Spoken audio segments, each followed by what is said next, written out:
यहाँ गरीब आया, किसी यतीम बच्चे की आंखों में आंसू थे, वो भूखा था, फिर भी मैंने पैसा नहीं दिया बल्कि बैंकों में जमा कर दिया। मैंने अपने भाई की परेशानी पे देखा और नजर हटा ली और पैसा नहीं दिया। मैंने अपनी बहन के ऊपर, मैंने अपनी बहनों के आंसू को देखा, मैंने अपनी बहन के फटे हुए कपड़ों को भी देखा, मगर मैंने अपनी बहन को पैसा नहीं दिया। अपना पैसा बचाया, कहां बचाया?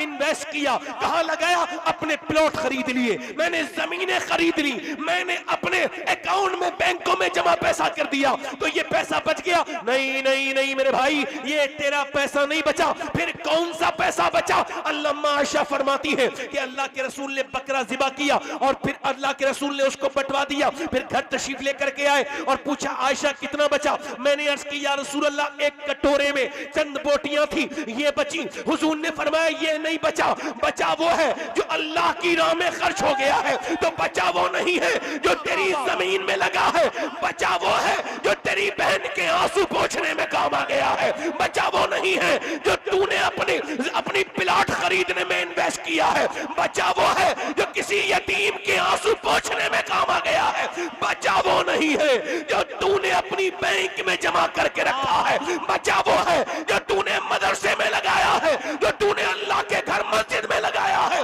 और सुन, लोग कहते हैं कब्र में कोई पैसा लेके आज तक नहीं गया। मैं कहता हूं कैसे नहीं गया? बिल्कुल जाते हैं।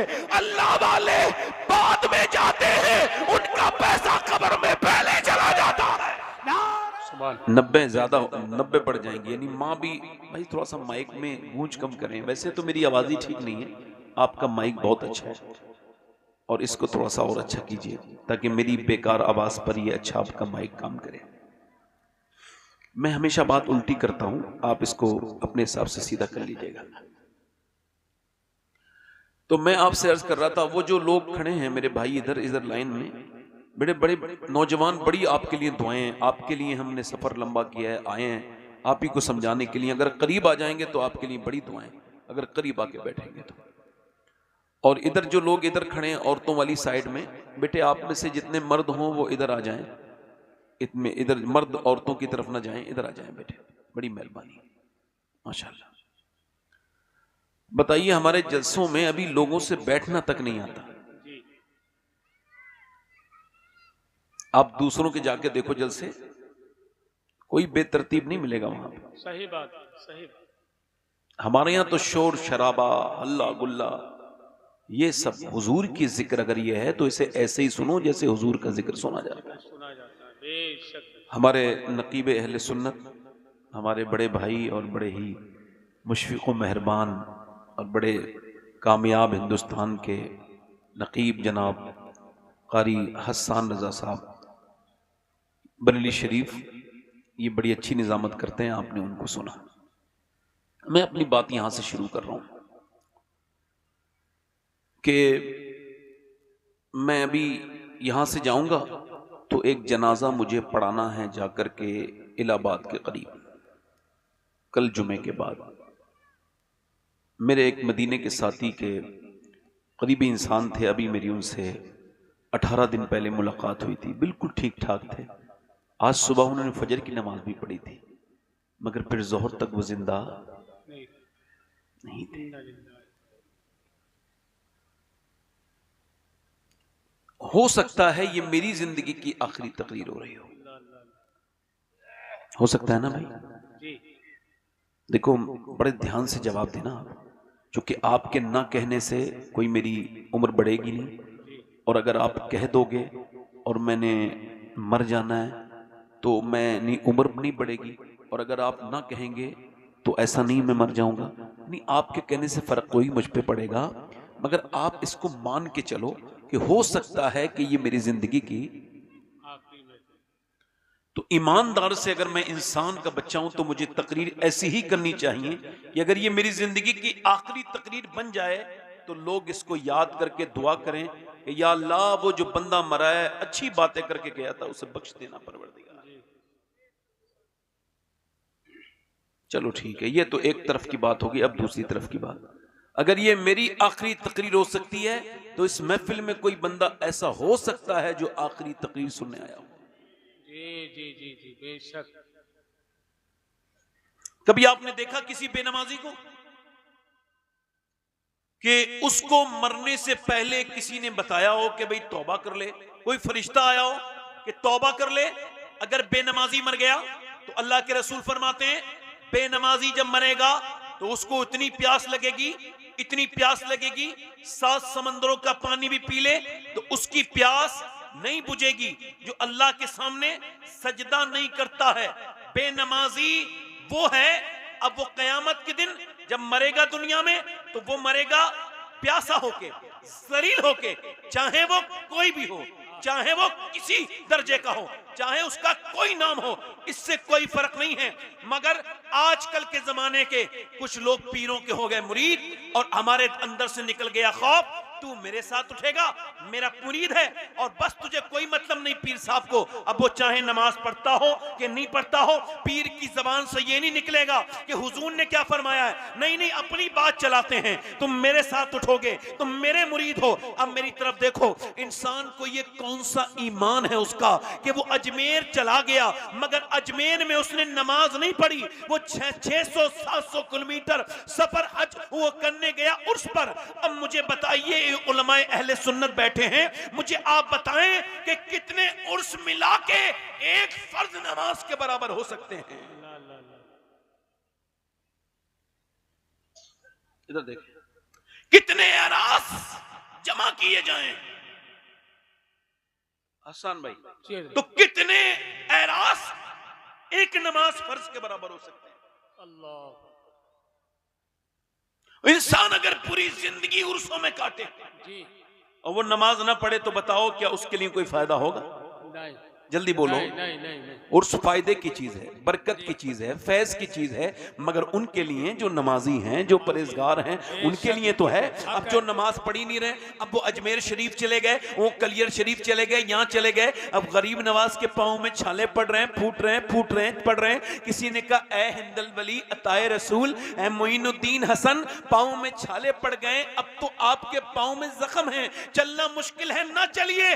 आंखों में आंसू ला के बोले नहीं नहीं, जब तक हिंदुस्तान के एक एक घर तक इस्लाम का पैगाम नहीं पहुंचेगा मोइनुद्दीन नारे तकबीर, नारे रिसालत, पैगामे मजहब इस्लाम, अज़मत नमाज, फैजान सरकार गरीब नवाज, मसलके आला हजरत। वाह वाह वाह। मेरे आका के गुलामों, पूछ रहा हूं आप लोगों से, बेनमाजी पीर ने बेनमाजी मुरीद से अगर ये वादा किया कि कयामत के दिन तू मेरे साथ उठेगा, तो उस मुरीद को कान खोल के सुन लेना चाहिए। ये तो तेरे ढोंगी पीर का वादा है। अब मैं तुझे बताऊं, कायनात का सबसे बड़ा पीर मेरे आका करीम रहमते दो आलम है। हुजूर फरमाते जो बेनमाजी होगा कयामत के दिन फिरौन के साथ उठेगा, नमरूद के साथ उठेगा। अल्लाहू अकबर। मगर आज तक कभी किसी बेनमाजी से मौत ने ये नहीं कहा कि नमाज पढ़ ले, अगर नमाज ना पढ़ेगा तो जहन्नम में जाएगा। कभी कह देखा आपने? इधर देखो, आप बोलो जरा, देखा कभी? जी। कभी ऐसे किसी नौजवान से जो शराब पीता हो, हालांकि शराबी शराब अकेला नहीं पीता है, वो अपने घर वालों की खुशियां पी जाता है जी। वो अपनी बीबी का वकार, अपने माँ बाप की इज्जत भी उसमें घोल के पी जाता है। वो अपने बच्चों के मुस्तकबिल को बर्बाद कर देता है। एक शराबी बड़ी खराबियां उम्मुल खबाइस फरमाया इसी को। और जब शराबी मरेगा तो पहला उसको प्यास में जो मशरूब मिलेगा पीने के लिए वो जहन्नमियों का पीप मिलेगा। मगर आज तक किसी शराबी से मौत ने ये नहीं कहा कि शराब की हालत में मर गया तो जहन्नम में जाएगा, तौबा कर ले। कभी आपने देखा फरिश्ता कोई आया हो? अच्छा आप देखें कभी किसी सूद खाने वाले आदमी को कि सूद खाने वाले का ये पेट बड़ा होगा और उसका बाकी जिस्म छोटा होगा, उसका जो पेट है उसके तवाजुन को बिगाड़ देगा, यानी वो गिरेगा उठेगा। ये पूरे मैशर के मैदान में एक तरफ ये खड़े, एक तरफ होंगे ये, मगर ये खड़े ना हो पाएंगे। इनका बैलेंस, इनकी तोंद बिगाड़ देगी। इनकी जो पेट है इनके बैलेंस को बिगाड़ेगा, इनका तोंद तवाजुन इसका बर्बाद कर देगा। अहले मैशर पूछेंगे ये कौन है? बदबख्त इनके पेट इतने बड़े हैं कि खड़े नहीं हो पाते। तो फिर फरमाया जाएगा ये वो है जो दुनिया में सूद खाते थे। सूद खाना अपनी मां के साथ जिना करने से बदतर काम। अल्लाह अकबर, अल्लाह अकबर, अल्लाह अकबर। मगर आज तक किसी सूद खाने वाले से मौत ने जी कभी कहा? कभी कहा? नहीं। कभी माँ बाप से बदतमीजी बोलने वाले इस बदतमीज से, जो माँ से जुबान दराज करता है, बाप से बदतमीजी करता है, उससे मौत ने कहा मर गया ना इसी हाल में तो जहन्नम के नीचे हिस्से में जाएगा। कभी कहा? बोलो कभी कहा?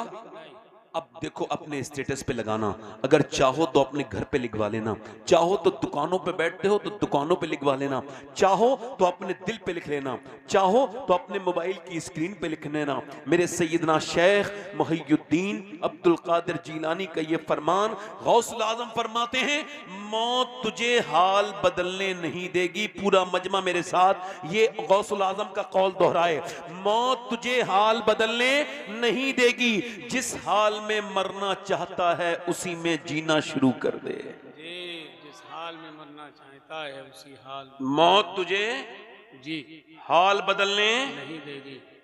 कहाँ चले भाई? अच्छा, मैं बगैर पैसे दिए चले जाते आप तो मुझे ज्यादा अच्छा लगता। देखो एक बात मैं कहूँ आपसे, बड़ी गुजारिश कर रहा हूँ, मुझे पैसे देने ना उठो, बस तकरीर सुन लो मेरी, बस पैसे देने ना उठो, बस मैं चाहता हूँ कि आप मेरी तकरीर सुन लें। मेरे बाद मोहम्मद अली भाई आएंगे, आप उन्हें दीजिएगा, आपकी मर्जी है, मगर मुझे बस आप थोड़ी सी तवज्जो दीजिए अपनी, बस बैठिए। नहीं वो कोई बात नहीं है, देखिए हंसिए मत, हुजूर की महफिल है, थोड़ा मैं आपसे ऐसी बात नहीं कर रहा हूँ, देखिए हंसिए मत, सरकार की महफिल, मुझे डर लगता है, मदीने जाना होता है, हुजूर को क्या मुंह दिखाऊंगा, अभी जाऊंगा मैं 15 दिन 20 दिन के बाद, तो क्या मुंह दिखाऊंगा हुजूर को, महफिलों में हंसा के आया हूं, किस मुंह से जाऊंगा? आप मेरी तरफ देखो, मौत कभी हाल बदलने नहीं देगी। किसी को देखा हाल बदलते हुए? बेनमाजी मर गया जी, जो रोजा नहीं रखता था वो बेरोजे वाला ही मर गया, वो महीना उसने गुजार दिया था। रमजान का महीना आने वाला है, आप देखना जा करके मुसलमान हट्टे कट्टे नौजवान ये रोजा नहीं रखते, किसी को सिगरेट की तलब लगती है, किसी को बीड़ी की तलब लगती है, मगर ये रोजा नहीं रखते, हालांकि अल्लाह फरमाता है मैं रोजे की जजा खुद हूँ, रोजे की जजा खुद हूँ। रोजे वाले की जो मुंह से बू आती है वो मेरे रब को मुश्क से ज्यादा अच्छी लगती है। मगर आज रोजों की कितने गिराव बढ़ गए। पहले तो औरतें बड़े शौक और ज़ौक से रोजा रखती थी, सहरी के एहतमाम होते थे, मगर अब लोग सहरी की तरफ नहीं जाते। तो अब मेरी कहने का मतलब यह है कि मौत जब आएगी तो हमको हाल बदलने, बोलो हाल बदलने नहीं देगी। जब मौत आएगी तो हमको हाल बदलने नहीं देगी। अब मेरी तरफ देखें, तवज्जो करें, अल्लाह फरमाता है अल्हाकुमुत तकासुर हत्ता ज़ुरतुमुल मकाबिर, जरा ध्यान देना, अल्लाह फरमाता है तुम्हें गाफिल रखा। अच्छा किस चीज ने? माल की ज्यादा तलबी ने। किस चीज ने इंसान को गाफिल रखा?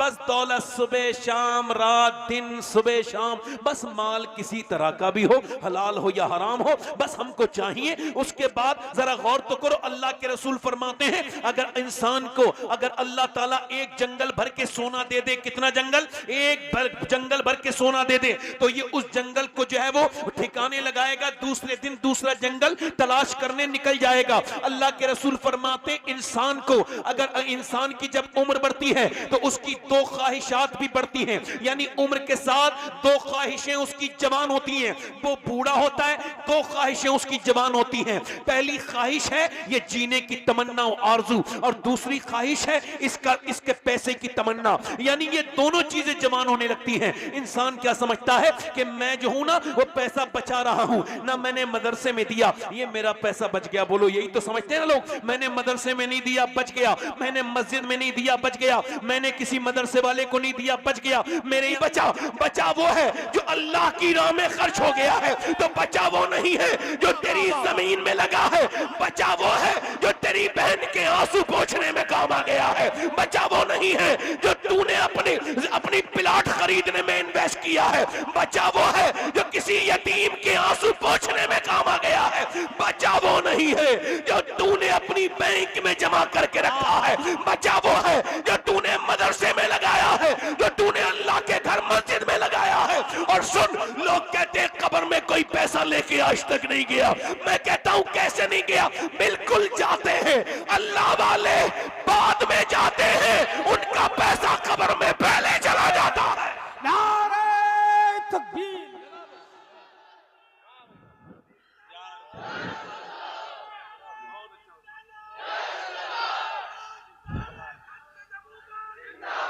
जिंदाबाद जिंदाबाद जिंदाबाद।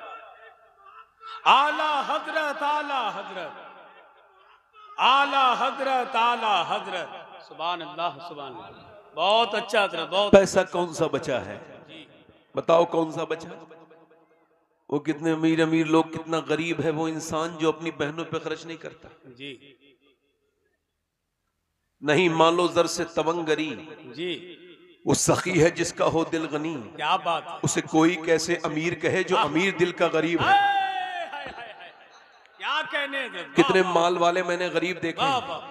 माल तो होता है मगर जहनी गरीब होते हैं, जहनी मुफलिस होते हैं, उनके जहन में मुफलिसी होती है। मेरी तरफ देखो, अल्लाह फरमाता है तुम किस चीज में गाफिल रहे? किस चीज में? अल्हाकुमुत्तकासुर, माल की कसरत, बस माल सुबह शाम रात, फिर हत्ता जुर्तुमुल मकाबिर, यहाँ तक कि तुमने कब्रों के मुंह देख लिए। अब आगे सुनो, अल्लाह फरमाता है कल्ला सौफा तालमून, हाँ हाँ जल्द जान जाओगे। फिर फरमाता है सुम्मा कल्ला सौफा तालमून, फिर हाँ हाँ जल्द जान जाओगे। देखो बात एक ही है मगर दो मर्तबा फरमाई अल्लाह ने, यानी हाँ हाँ जल्द जान जाओगे, फिर फरमाया फिर हाँ हाँ जल्द जान जाओगे, यानी कल्ला सौफा तालमून, सुम्मा कल्ला सौफा तालमून। अब सुम्मा इस्तेमाल होता है दोबारा बात को कहने को। अब अगर अल्लाह ने सुम्मा इस्तेमाल किया है तो डर जाओ। मौला अली से पूछा गया, अल्लाह फरमाता है दो मर्तबा एक ही बात को, इसमें क्या राज है? मौला अली की आंखों में आंसू आए, फरमाया लोगों अल्लाह से डर जाओ।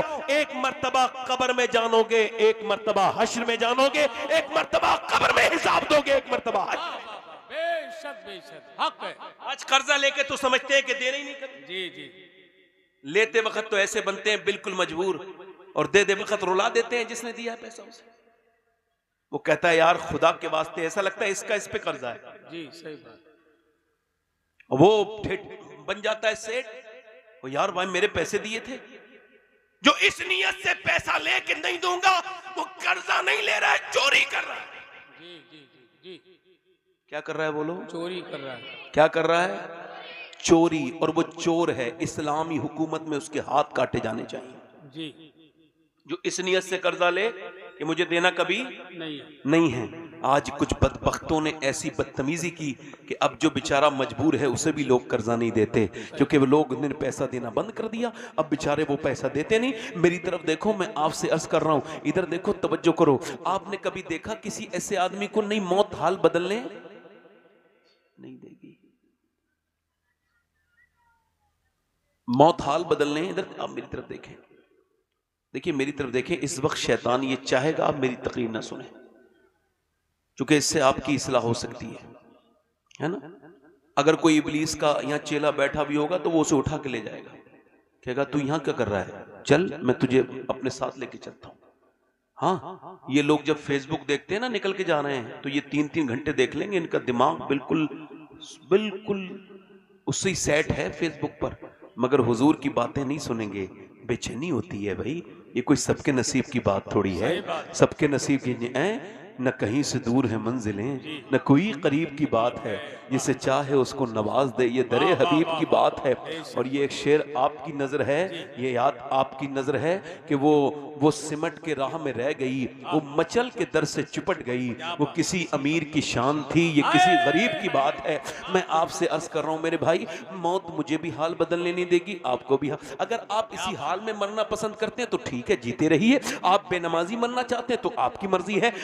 आप बदनिगाही करते करते मरना चाहते हैं, आपकी मर्जी है। अच्छा, मौत तो हाल बदलने ना तो दिया है, ना देगी किसी को। और अच्छा सुनो, आप मौत को याद भी नहीं करना चाहते। मौला अली फरमाते हैं तुझे डर लगता है मौत के जिक्र पे, कहता है कोई और बात करो यार, मौत की जिक्र ना करो। तो जब मौत का जिक्र बर्दाश्त नहीं तो मौत कैसे बर्दाश्त करेगा?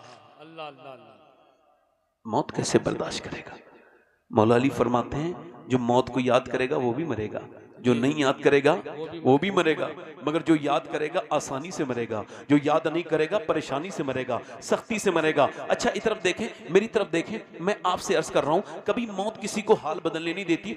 22 साल का नौजवान दिल्ली में और 6-6 घंटे वर्जिश करता है। 6 एप्स हैं उसके, बेहतरीन उसका वर्जिशी जिस्म है, बेहतरीन बॉडी है उसकी, अल्लाह अकबर। और फिल्म देखकर, और वो जिम से फिल्म देखने गया, फिल्म देख के बाहर निकला, उसने अपनी बाइक स्टार्ट की, दी, मुंह में गुटखा डाला, एक गंदी घटिया किस्म की फिल्म तो होती घटिया है, मगर इसने घटिया में से भी कोई घटिया फिल्म देखी और बैठा बाइक पर, और बाइक पे बैठने के बाद ये चल दिया, और चलने के बाद इसको ये लगता था मैं फिर अपने घर पहुंच जाऊंगा, फिर एसी रूम में से फिर पहुंच जाऊंगा, एसी हॉल में से निकल के एसी रूम के अंदर, मगर ऐसा हुआ नहीं। इसकी मौत ने इसको इतनी भी मोहलत न दी कि ये बाइक रोक लेता, इसको इतनी भी मोहलत दे दी मुंह का गुटखा थूक देता। साइलेंट अटैक आया, इतना खतरनाक कि 1-2 मिनट के अंदर ये बाइक पे से नीचे गिरा, फिर बाइक गिरी, इसका पूरा चेहरा रगड़ गया रोड में और पूरा चेहरा फट गया। वो चेहरा जिस पर ये देख लगाता था बेहतरीन तरीके की क्रीम में, एक छोटे से निशान पे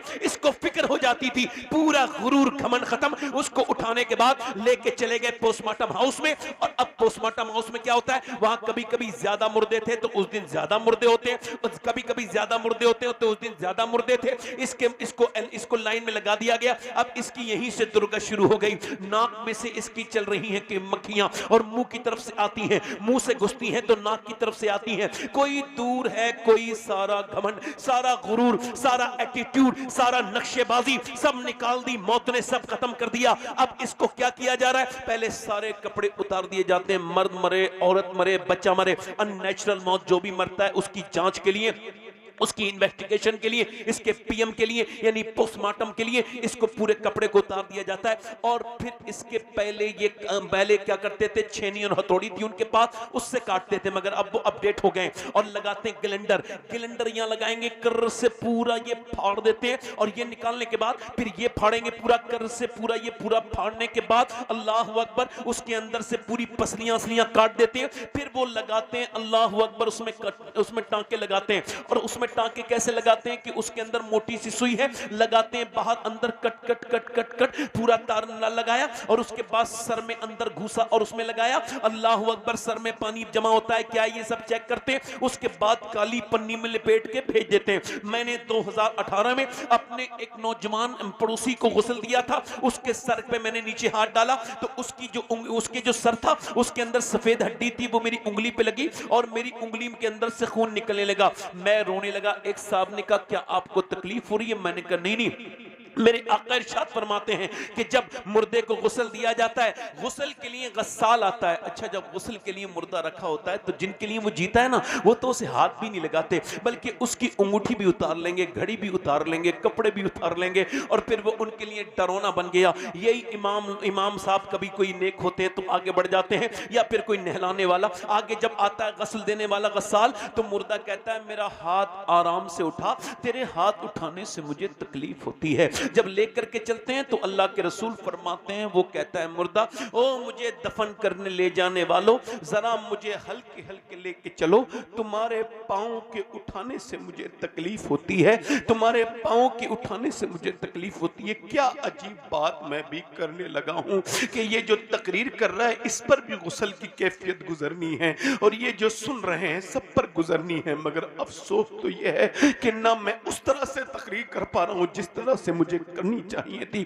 ना आप उस तरह से सुन रहे हैं मौत का जिक्र। आप गौर तो करें, कोई फरार का रास्ता है, कोई फरार का रास्ता है। हजरत सैयदना ईसा अलैहिस्सलाम अपनी वालदा सैयदा मरियम की कब्र पे गए, मेरी बहनें सुने, उन्होंने कहा ऐ मेरी अम्मी, तुझे देखने का दिल करता है, जमाना हुआ अब मैं मुर्दे जिंदा कर लेता हूं, तू कहे तो तुझे अंदर से निकालूं। अंदर से आवाज आई, ना मेरे बेटे ईसा ना, मेरी रूह निकली थी तो मुझे इतनी तकलीफ हुई थी कि उसका एहसास मुझको अभी तक हो रहा है। सैयदा मरियम के कदमों की धोबल नहीं हो सकते हम लोग। हुजूर फरमाते मरियम अपने जमाने की औरतों की सरदारा है। अगर 2-3 किताबें पढ़ने के बाद आपको घमंड और गुरूर हो गया है, थोड़ी बहुत लुगत आ गई है, तो जरा ये रिवायत सुन लीजिए। सैयदना हजरत सैयदना अबू हुरैरा का इंतकाल होने वाला है, और वो सहाबी रसूल हैं, बुजुर्ग हैं, कभी रंग पीला, कभी सुर्ख, कभी पीला, कभी सुर्ख, कभी पीला, कभी सुर्ख, कभी लाल, कभी पीला, कभी लाल, कभी पीला। किसी ने कहा कभी होश में, कभी बेहोश। किसी ने कहा इतने बड़े सहाबी क्या मौत से डरे हैं? नहीं नहीं नहीं नहीं नहीं नहीं, कहने लगे ये बात नहीं है, बात ये है मेरे आका फरमाते हैं कि जब मरने वाला मरता है तो उसे खबर हो जाती है कि उसे जहन्नम में ले जाया जा रहा है या जन्नत में, उसके बारे में फैसला हो जाता है। तो मैं अपने मालिक से कह रहा हूं, मालिक अबू हुरैरा बड़ा गुनहगार है, मगर मौत का ये आखिरी वक्त है, मेरे करीम मेरी सफेद दाढ़ी पर रहम करना, और परवरदिगार मुझे ईमान पे मौत अता करना, मुझे जहन्नम से बचाना मेरे परवरदिगार। अल्लाह अकबर। मैंने उससे कहा